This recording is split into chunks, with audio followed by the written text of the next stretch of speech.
Mientras el tren partía de la estación, Cándido pudo observar al guardavías que se encontraba trabajando en su cabina, el cual cuando lo ve le hace así un saludo con la mano, que Cándido prácticamente no puede devolver porque el tren ya estaba saliendo del andén.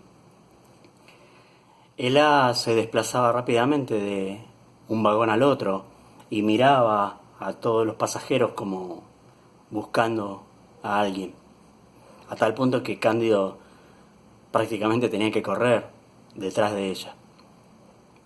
Finalmente, ella se detiene y se sienta.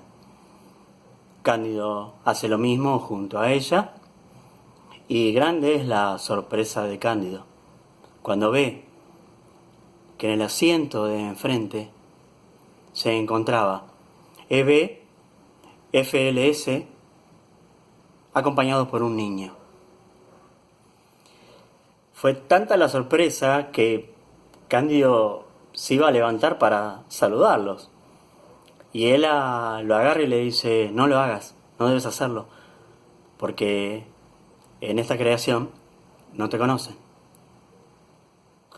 Y realmente, si ustedes se ponen a pensar, es una situación totalmente insólita, ¿no? Un ratito antes nada más, EB y FLS partían en un tren en su viaje de bodas. Y ahora EB y FLS también partían en un tren, pero en una trama de vida totalmente diferente.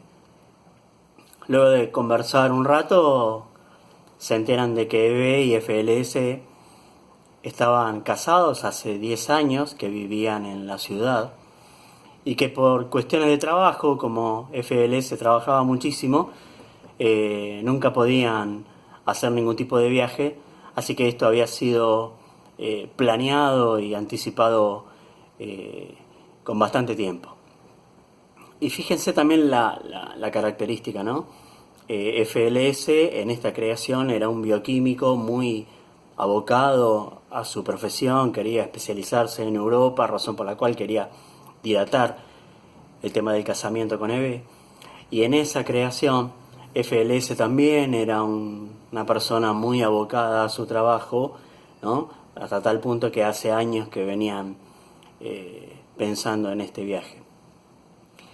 El viaje que estaban realizando era un viaje a un lugar que eso lo llaman las montañas del sur. De repente comienza a nevar y tanto el niño como Cándido quedan absortos mirando por la ventana el bello paisaje que poco a poco se iba cubriendo con un manto blanco. FLS entonces, al verlo a Cándido, ¿no? lo estupefacto que quedaba ante el paisaje, le dice, parece que usted no es de por aquí, porque si este paisaje lo impresiona, espere a ver los paisajes que se encuentran dentro de la gran caverna.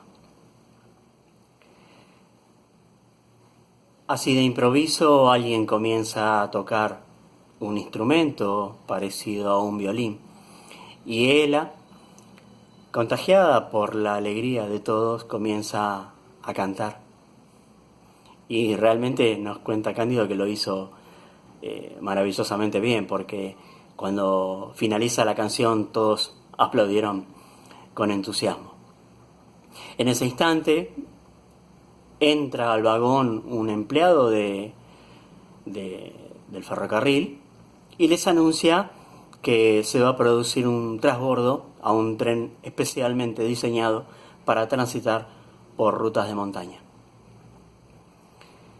Cándido nos cuenta que este trencito era prácticamente, parecía como de juguete, ¿no? Todos los asientos estaban distribuidos en la periferia, dejando la parte central del vagón libre, y en vez de ventanas y un techo, era toda una especie de bóveda de cristal, especialmente diseñado para disfrutar de los paisajes de la gran caverna. En el medio del vagón había una especie de leños, ¿no? Ardiendo, donde se estaba calentando agua, en la cual después unas señoras prepararon una infusión que le fue obsequiada a todos los pasajeros del vagón. Y mosquito.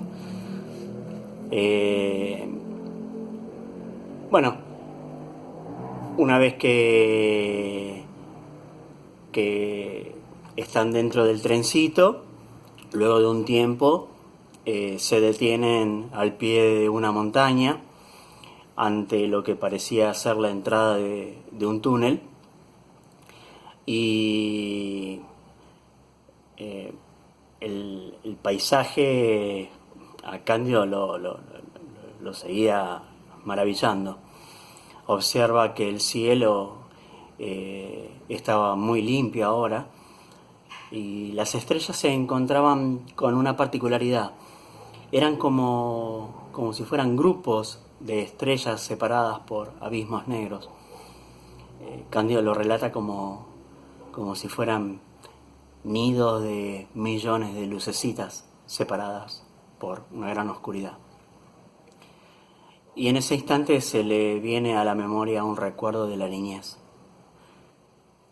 Un amigo del padre de Cándido era herrero, y cuando estaba en la fragua, cuando golpeaba el pesado martillo contra el hierro candente sobre el yunque, brotaban millones de chispas, de centellas, que se esparcían por el aire. De repente él lo interrumpe en este pensamiento y le dice: mira allí. Y en una zona donde antes estaba todo totalmente oscuro, ahora se convierte como una especie de río de estrellas fugaces. Millones y millones de lucecitas pasaban a altísima velocidad. Y ella le dice: se parecen a las centellas del yunque del herrero.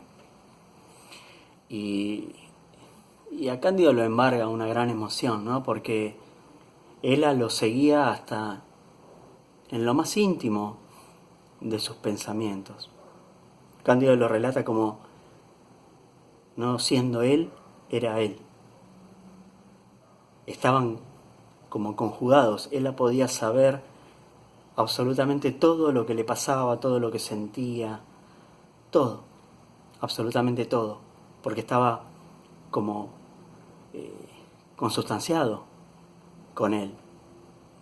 No sabemos si es porque había un gran vínculo entre ellos dos, o porque la espiritualidad de él era tan alta que era capaz de romper las barreras de la individualidad y conectarse con cualquier ser humano. FLS interrumpe este momento y dice: formemos un equipo. Ahora el tren se detendrá y tendremos tiempo de salir del trencito y de hacer una pequeña exploración por el interior de la caverna. Cándido estaba totalmente entusiasmado, cuando de repente ese entusiasmo desaparece cuando ve la cara de ella, la cual le dice: no iremos con ellos. Nuestro viaje ha terminado y debemos abandonar el tren.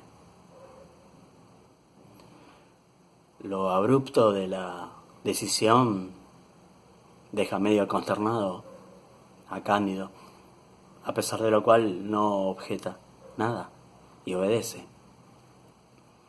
Estaban saliendo del tren cuando observa a Eve acariciando a su hijo, que tal vez ese niño era el niño que estaba por nacer en esta creación cuando finalice su embarazo. Y él es como que se apresura y le dice: ven, antes que sea demasiado tarde. Bueno, Cándido sale del tren, el tren empieza a andar y se va sin ellos. Cándido no entendía el porqué de tan abrupta decisión, pero esta pregunta es respondida rápidamente cuando en una curva el tren se inclina peligrosamente, arrastrando a todo el convoy y cayendo, golpeando contra las laderas de la montaña hasta destrozarse en el fondo contra las rocas. Una gran llamarada iluminó toda la escena y ahí comprenden que la muerte había alcanzado a todos. Ella se encontraba de espaldas a la escena, muy entristecida obviamente, y gracias a la intuición de ella habían podido salir del tren.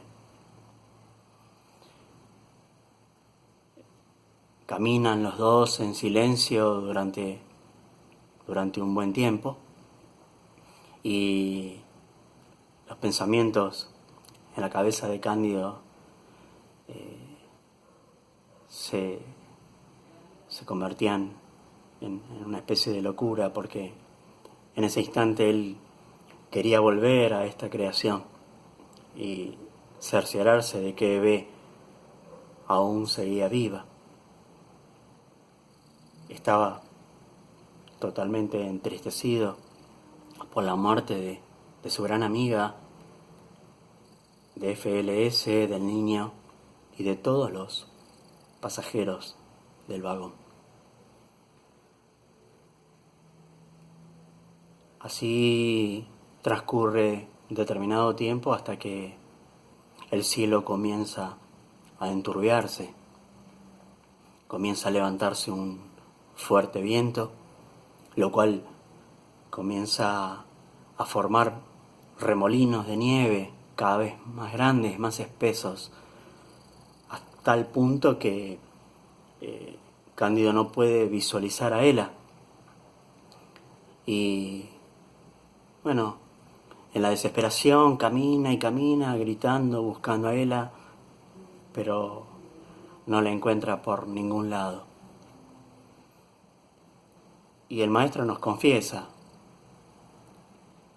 diciendo que se puso a llorar y que en realidad no sabía si lloraba por la angustia que le había producido la muerte de su amiga y de todos los pasajeros, si lloraba por encontrarse perdido en una creación desconocida para él, o si lloraba por haber perdido a Ela, o por todo junto. Camina y camina y camina durante muchísimo tiempo, hasta que finalmente cae al suelo exhausto. Él sabía que era muy peligroso quedarse quieto, porque hacía mucho frío y la muerte por hipotermia era muy probable. Pero en ese momento se le cruza por la cabeza que igualmente padecía de cáncer, ¿no? Y que tal vez morir en esa creación de hipotermia o morir en esta creación de cáncer era prácticamente lo mismo, ¿no? Que en cierta manera así estaba destinado. Y nos hace una confesión, y nos dice que siempre tuvo curiosidad por saber cómo viene la muerte. Creo que es una curiosidad que tenemos todos. Y entonces Cándido finalmente se entrega. Se queda quieto, tendido en el piso, esperando, simplemente esperando que llegue un final.